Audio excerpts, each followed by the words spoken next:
Hello family, this is your video for solutions to Can You Do number 4 for SOX, Shape Center Spread Outliers. It is also where you can get a preview. This video is also where you can get a preview of what will be on quiz 5. Okay, without further ado, our first set of questions is on the percents of residents age 65 and older in the 50 states. So each one of these leaves represents a state, and the percentage that the stem and leaf make is the percent of residents that are 65 and older. So the lower outlier is Alaska. What percent of the residents are 65 and older? Well, up here in the directions it says the stems are whole percents and the leaves are tenths of a percent. So what they mean by this is, let's go 10 bar 8 is equal to 10.8%.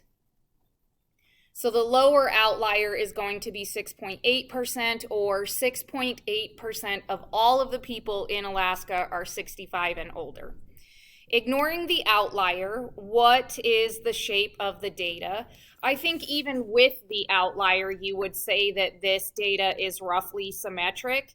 And I think that if you were describing it, you would say roughly symmetric with a potential outlier at 6.8. I don't necessarily think that they need to specify ignoring the outlier. And then 3, the center of the distribution is close to 12.8%. If you go through and find the position of the median, it is in the it is the 26th observation. Oh yeah, it is the 26th observation. So that would be 12.8. I remember doing that one in class, and I thought that there were only 50 states, but up here it says 50 states in the District of Columbia. So B, C, C. Okay, the next one we talked about quite a bit in class. This is our agility test for the 4th grade students that jump from side to side over a set of lines, and they count the number of lines that they can clear in 30 seconds. Now in our notes for how we write out the response on the back, I showed you what this distribution looks like if you change the bin size. So I have here the distribution is roughly symmetric with an outlier at 50 to 55, because remember, histograms don't give us specific information. The center of the distribution is 20 to 25, so 4th graders typically clear 20 to 25 lines. The data varies from 0 to 55, but most of the data is between 15 and 30. So I know that most of the data is between 15 and 30 because we looked at 25 total kids, and 23 of them were able to clear between 15 and 30. So almost all of them were able to clear 15 to 30. So that's why I said the data, but most of the data is between 15 and 30. So I did shape, outlier, center, spread. I tried to make sure that I added context somewhere, so I said the 4th graders typically clear 20 to 25 lines. So you don't have to write it exactly like me, but you need to have all of those elements. You can just say the data varies from 0 to 55, but I think that it would, in the very least, you should say, but most of the data is between 0 and 30, if not 15 to 30.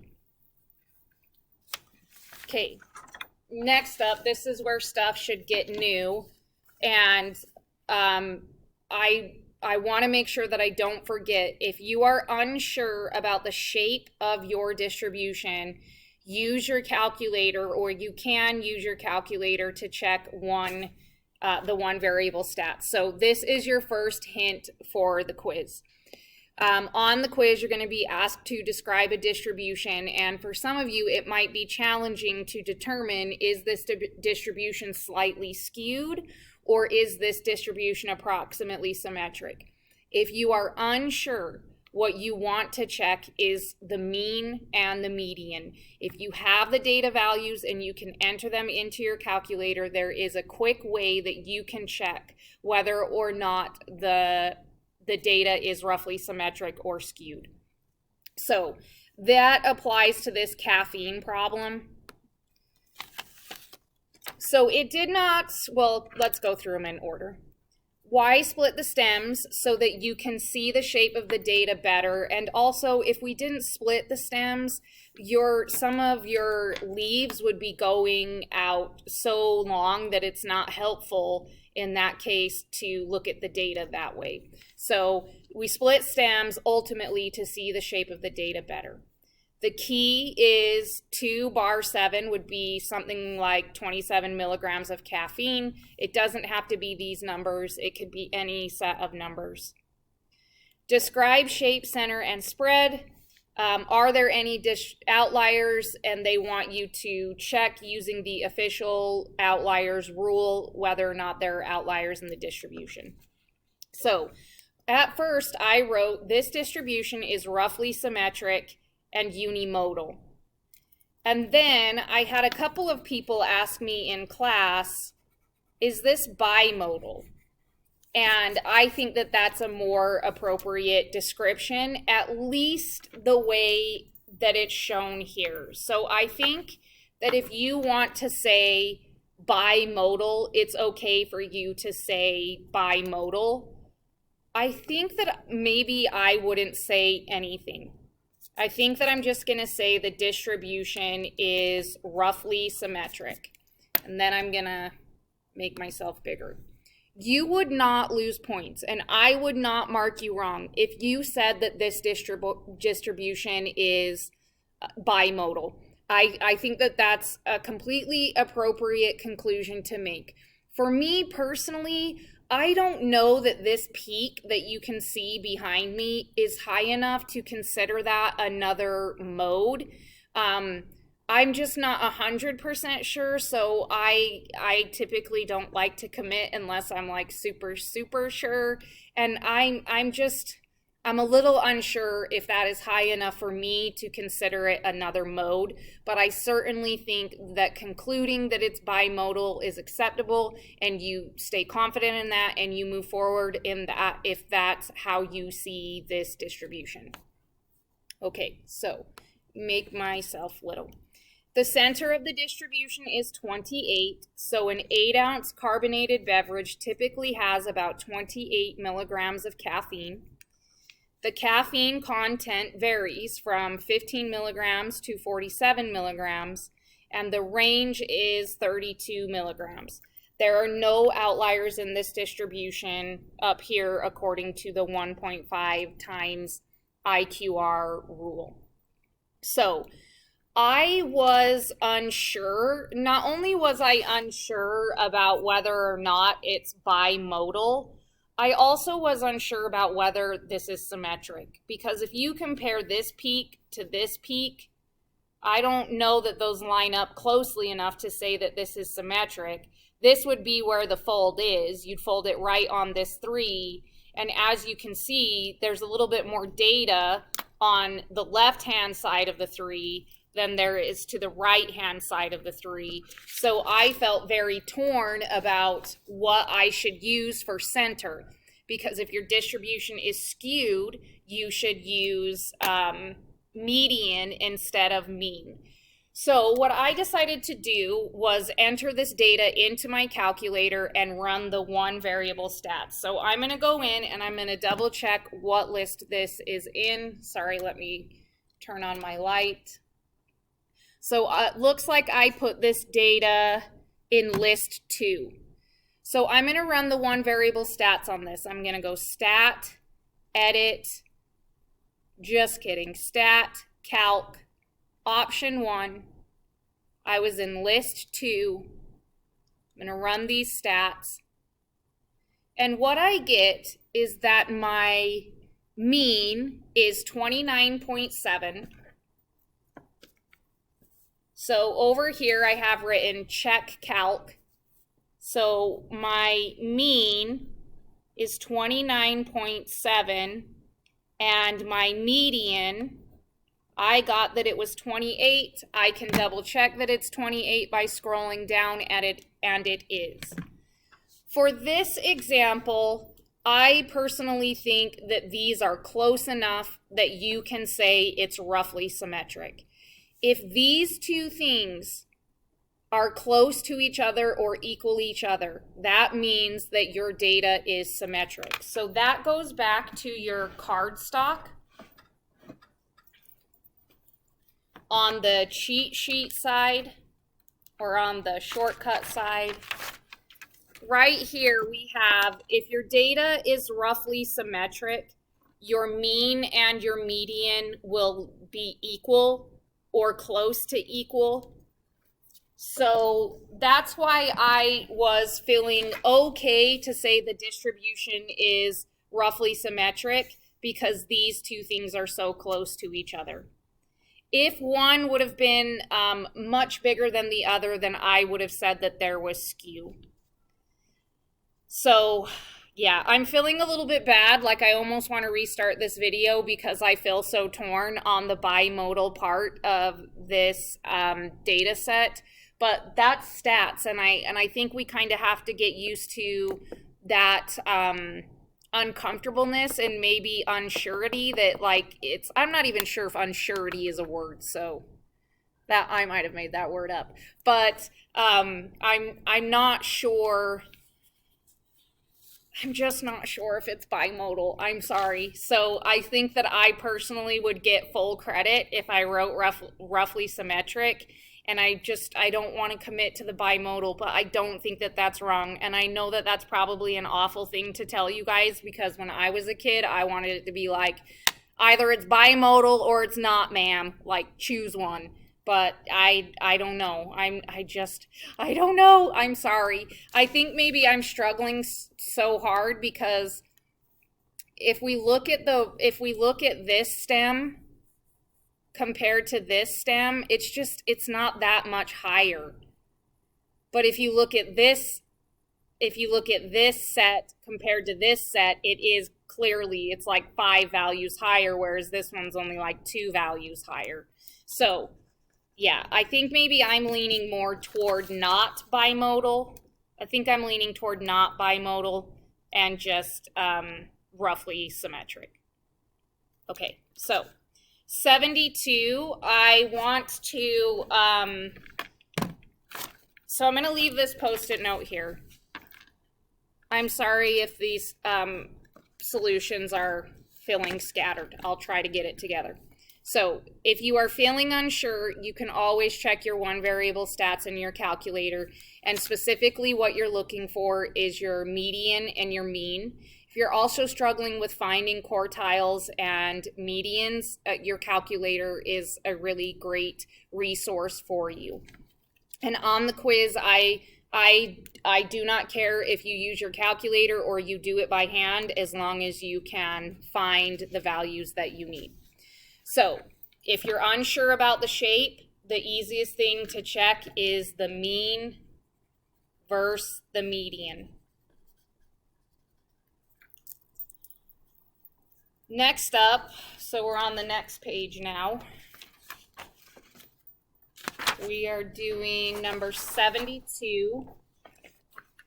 So this one is another one to watch out for on your quiz. You're going to have something kind of similar to this on your quiz. So you look at real estate ads for houses in Naples, Florida. There are many houses ranging from $200,000 to $500,000 in price.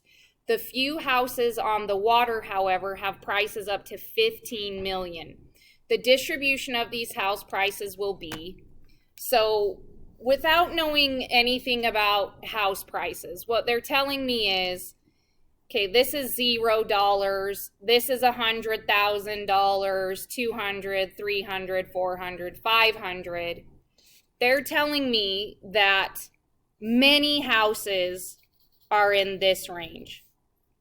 But then they're saying a few houses on the water, A few houses on the water are all the way over here. Very, very far to the right. So what would the shape of your distribution be? Right skewed. The other reason that I'm confident that this distribution is right skewed is because house prices, real estate, no matter where you live, house prices are always skewed right. So in any area, you're going to have houses that are similar prices. And then you're going to, in Magna, where we live in West Valley, you can see this. Most of the houses are about the same value.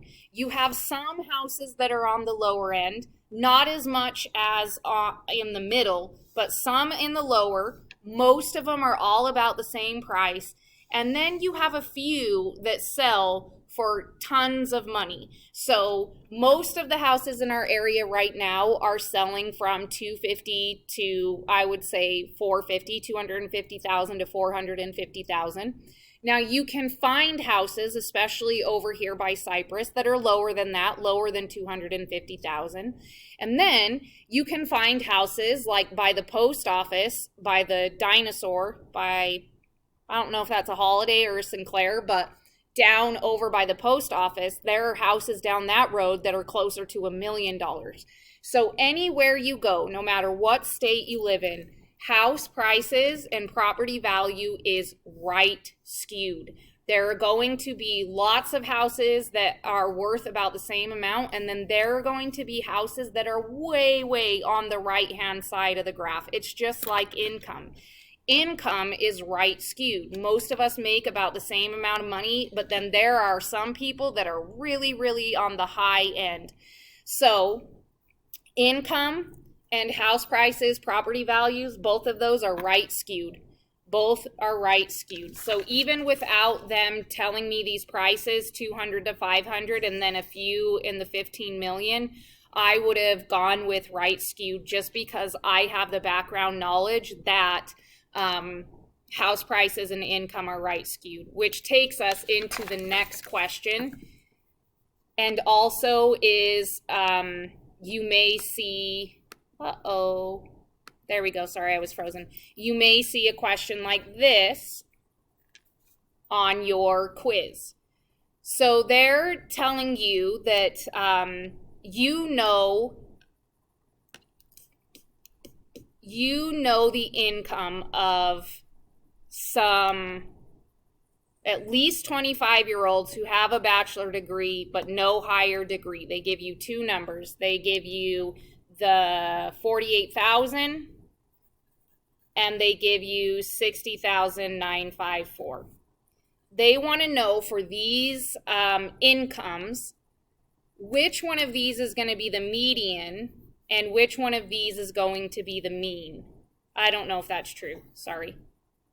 Well, in class, I told you guys that, and I just told you that income is right skewed. And whenever you have right skewed data, your mean and your median are different. So your median is going to be somewhere in here because this is where most of the data is. But then your average is going to be somewhere over here because all of these people are dragging the average income higher than the median income. So this one is the 48,000 and this one is the 60,000. And I know that because this distribution is right skewed, and when you have a right skewed distribution, the mean is bigger than the median because the mean is being pulled out in the right-hand direction by the skew, by all the observations that make up the skew. So I'll show you my key on this now because it's a little nicer. I have income has a skewed right distribution. These incomes here make the mean larger than the median. This here I have labeled as frequency of workers. This is the income. I've explained here what I just explained to you. The center is going to be farther left than the mean. And then I have my answer. The median income is $48,097 and the mean income is $60,954. And then it says explain, so I'm clearly noting my explanation is up here. Okay, number 84. Suppose that a Major League Baseball team's mean yearly salary for its players is $1.2 million and that the team has 25 players on its active roster. What is the team's total annual payroll? Well, I know that if I wanted to calculate the mean yearly salary, what I would have to do is take the total amount that the players make and divide it by the number of players. So I know that there is a formula that I can use to find the mean. You take the total annual payroll, so that's the part where you add up the salaries of all 25 players, and then you divide it by the number of players. Well, I know the mean yearly salary, and I know how many players there were, so I can go back through and calculate what the total payroll was based off of this mean value. And all I have to do is take 1.2 million and multiply it by 25. That's just basic solving equations. And I end up getting $30 million. So the total annual payroll is $30 million, and I was able to calculate that because when you calculate mean, you are taking into consideration every single value in the data set. So I used that knowledge to work backward and find the total annual payroll. So the next question is, would you be able to answer this question if all we knew was the median? And the answer is no. I would not be able to answer this question if I knew only the median, because the median is only one value in the data set, and all we know is its location in relation to the other values in the data set. So with median, what you know for sure is one value in the data set, and that one value is your median.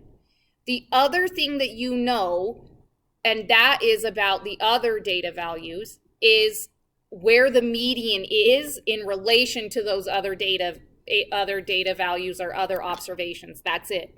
So you know the value of the median, you know one number, but you don't know what the rest of the numbers are. All you know is that half of them are to the left and half of them are to the right. We don't even know for sure if the observations to the left are less and the observations to the right or more. So for instance, we could have, and I'll just do a small one, 25, 26, 27, 28, 29. And our median would be 27. If all we know is 27, we don't know what these values to the left are and what these values to the right are.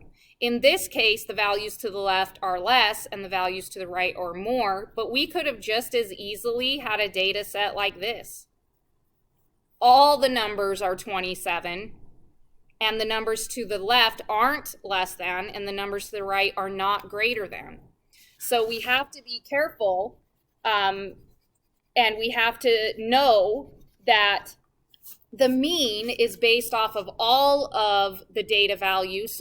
So we could use that to work backward and find total annual payroll. But the median is not enough information. It gives us one value in the data set, and the only information that it gives us about the other values is that we know half of them are to the left of the median and half of them are to the right of the median. So at this point, I think we've gone over all of the things that you're going to see on quiz 5. So if that is all you came for, you can go now. Let me just recap. You're going to describe a distribution, so something like number 4. And then you're going to have a question similar to 72 and 83. Similar to 72 and 83. So just remember, income is skewed right, house prices are skewed right, lots of things in the real world are skewed right. In fact, when I was trying to find examples for you for left skew, it is really hard to find real life examples where a data set is skewed left, just for your own reference. Okay, so we're getting there.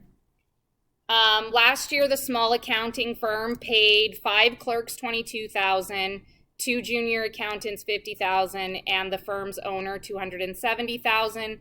What is the mean? How many employees earn less than the mean? What is the median? And write a sentence to describe how an unethical recruiter could use statistics to mislead prospective employees. So I shortened the numbers down because I didn't want to have to write out 22,000.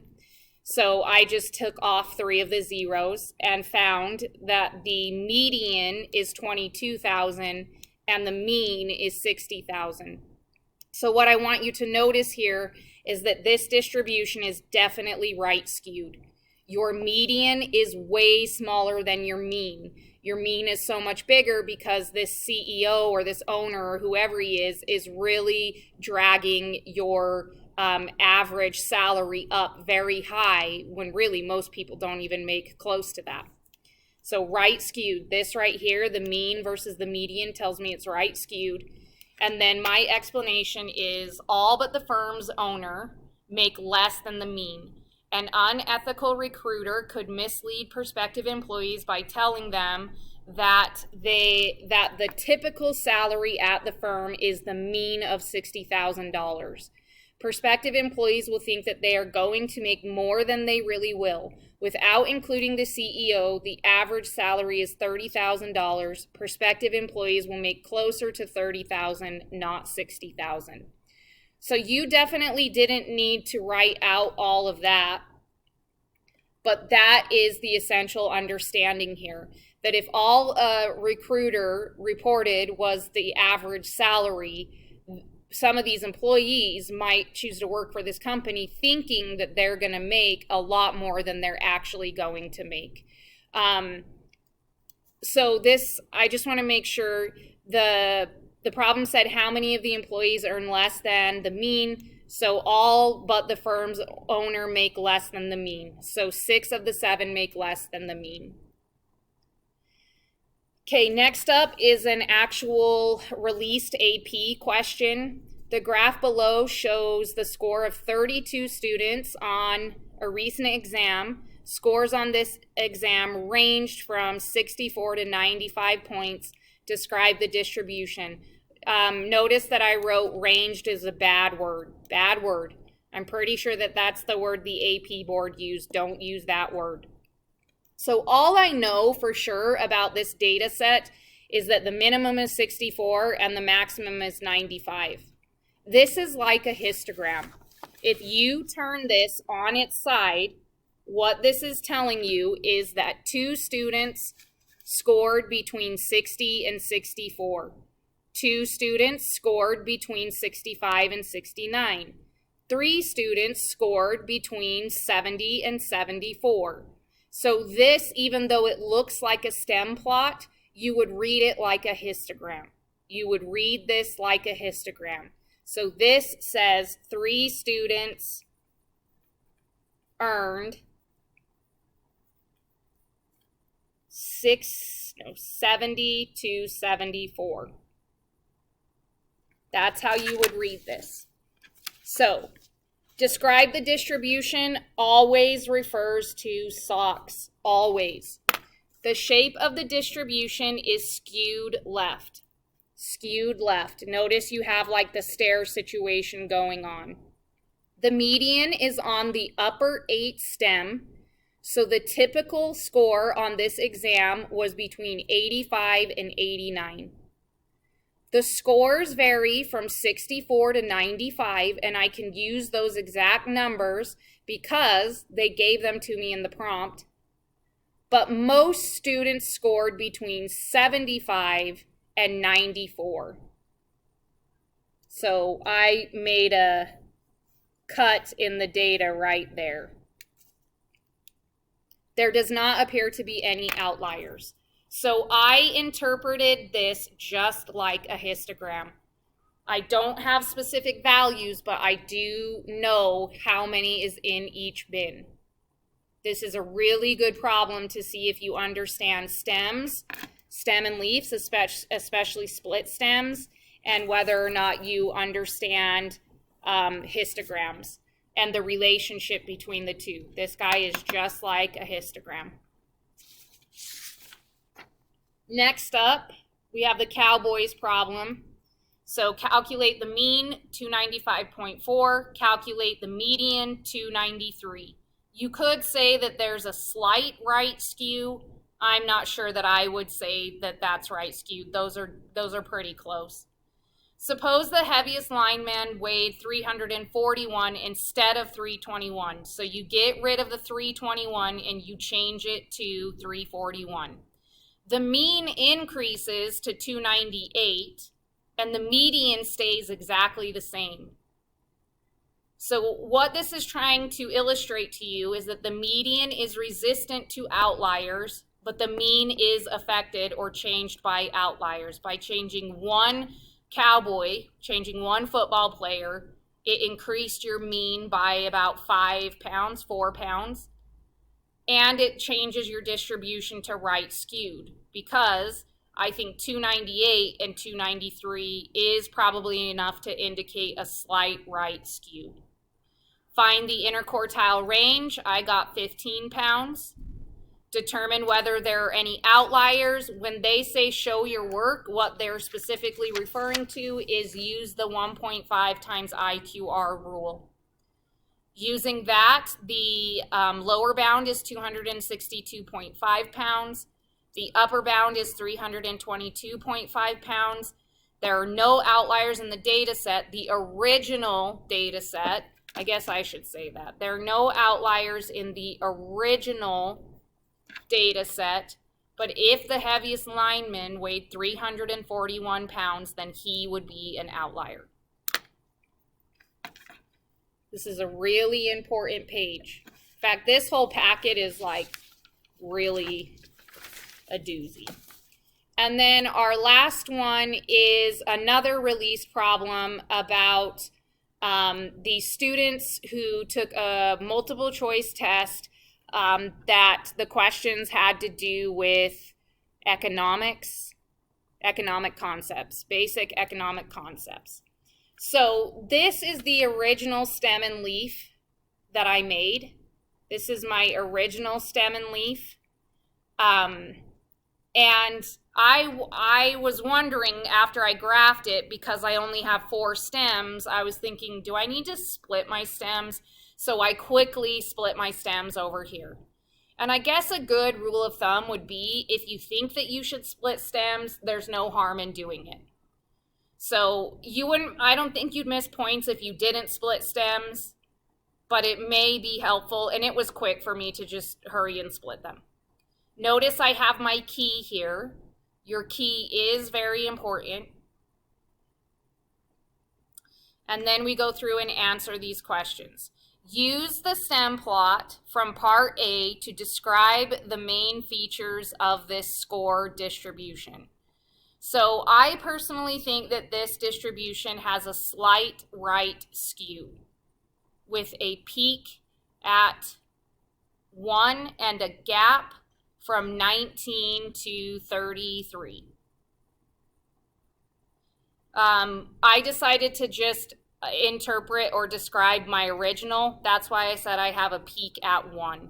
If you use the split stem, you would say you have a peak on the upper 1 stem.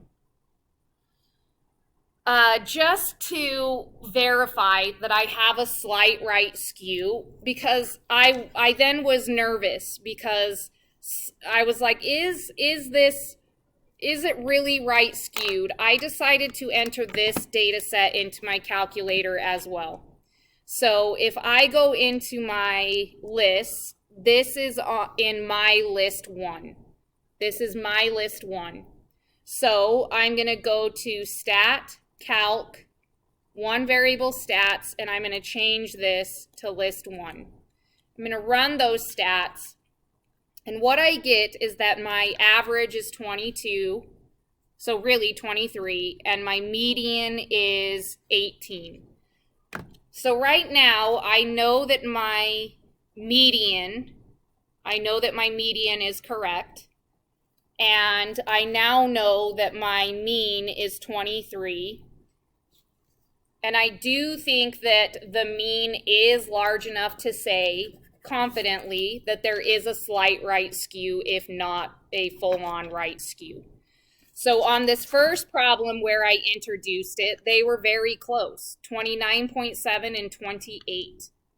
But on this one, it's 18 compared to 23. That is a good indication that the distribution is right skewed. The distribution has a slight right skew with a peak at 1 and a gap from 19 to 33. The median is 18, so 12th grade students typically got 18 questions right. The scores varied from 8 to 44, but the IQR of 13.5 to 35.5 might be a better description of the spread because the distribution is slightly skewed. You could also say, but the IQR of, I'm calculating it.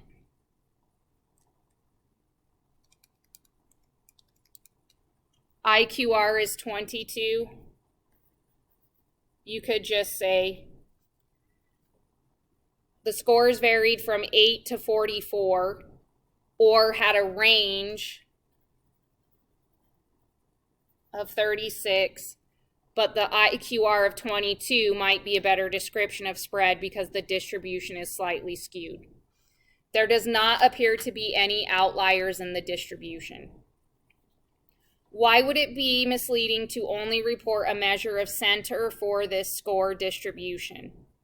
Well, if you reported the mean, it would be misleading because nobody scored in the 20s. So if you're going to say the typical student scored 23, nobody scored in the 20s. So that is not necessarily accurate.